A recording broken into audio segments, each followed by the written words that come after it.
Alright guys, so you guys can see by the title of the video, I passed my challenge.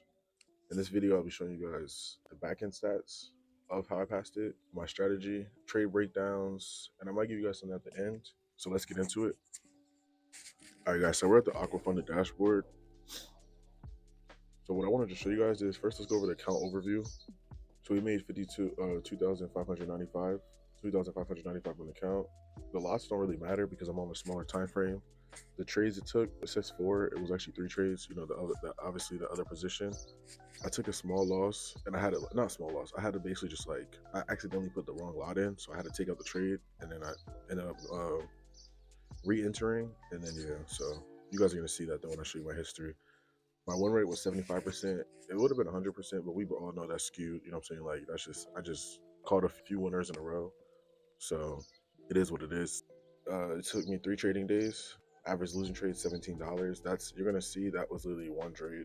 Average one trade $975. That's not technically good. I'm not gonna lie to you guys. It should be like 1,000 to 1,500 because that's what I'm risking. You know what I'm saying? I was risking 2%. I definitely got to get that up and improve that. But let me go over. Let's go to the trading overview. Okay, so you can see I took trades on NAS. I took a trade on gold, crude oil, and I took a trade on gold. I have recently added 2 new pairs to my portfolio, which is gold or my watch list, which is gold and crude oil. And you can see it's been paying off. So if you're ever having trouble or anything, you feel like oh, I don't want to change these pairs because the pairs I have right now, like I'm so used to, make that change, adapt and change. It might hurt for the moment, but it pays off. You can see it definitely pays off because I was just 4 weeks ago when I was first back testing gold and crude oil. I would think about when I first traded gold 3 years ago, and I was getting smacked. So there's what it is. See 1,100. Well, actually, I'm not gonna show you guys this too much. So let's just move on. 3 trading days is all it took. 1 trade a day. This says 2 trades, but that was an accidental position. I only take 1 trade a day, and it took 3 trades. And you can see his patience. And I'm not forcing trades. I'm not trying to get in trades anytime, whenever. I take trades when they appear and they set up for me. You know what I'm saying? So last week we took a trade on Wednesday, Thursday, and then this week we came in and took a trade on Tuesday, and that pretty much passed this challenge. So let's go over those same trades. So this is my NASDAQ trade. You can see price bounce, bounce, bounce at this level on the 5-minute. And you can see price went up, price broke through this low, and it came back and retested this level. I'm a supply and demand trader, so what I did, I was looking for a supply and demand zone. I drew my supply and demand, and when price hit my zone, gave my candlestick, I took my entry. You know what I'm saying? So that was an easy trade, very easy trade. I took it to the 5-minute low right here. Quick tip: if you do want to trade like this, you could hold it to these pre-session lows, but it's not going to always do that. I'm going to show you. I think one of my trades, it didn't go to the pre-session lows, but we're going to go over that. So this trade was a 1-to-1, quick and simple, fast money, and that's that. We move on to the next day. Next day was crude oil. So on crude oil, on the higher time frame, this was a support and resistance zone. Price came back down. You can see price went up, and on the higher time frame, this is just like 1 to 2 candles basically. This like on the 4-hour to 1-hour chart, it's like on the 1-hour chart, it's like 2 or 3 candles. On the 4-hour chart, it's like one candle and a solid candle coming back down. So what we're looking for is the pullback. Don't mind this. Price gave us this pullback, and you can see it perfectly came back down to this level. When it came back down to that level, I seen the candlestick, and I wanted to get on the small time frame entry because I could have passed my challenge on this trade alone.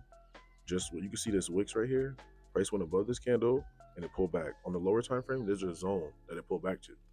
There's zones on every chart. You know what I'm saying? Every time frame there's gonna be zones. So if you can learn how to read price action and become, skilled in reading price action and only price action, you don't really need all these indicators and stuff like that.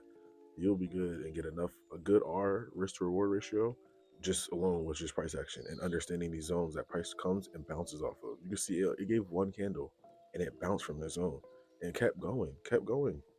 It's powerful. Supply and demand, support and resistance, it definitely works. So price came back down, pulled back to a support and resistance on the higher time frame. Price gave us a 5-minute trend line break. We take the entry. Take it out these highs right here. You can see these highs right here. So I'm targeting 5-minute highs, but if you were to trade this, you could potentially make your own strategy out of it, and you could add this to your playbook. You know what I'm saying? You could add these new take profits. You could take it to this high of this, which is on the 60-minute support resistance. or the 4 hour chart, you can take it to that high.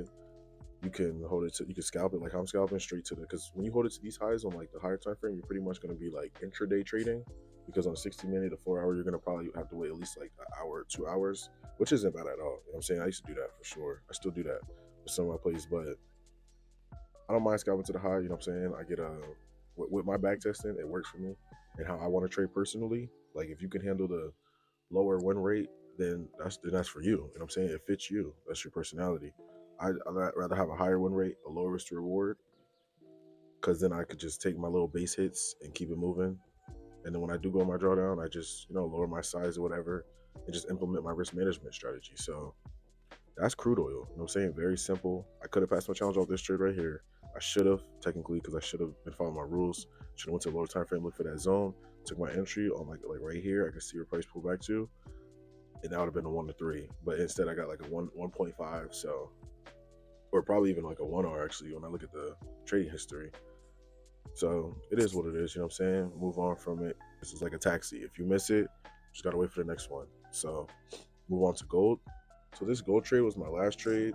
So what I see is price broke out of this pre-session highs and lows. I trade at 8 o'clock for gold, but it's 9:30 right now, and my pre-session highs and lows are 2 to 8 a.m. You know what I'm saying? The London session.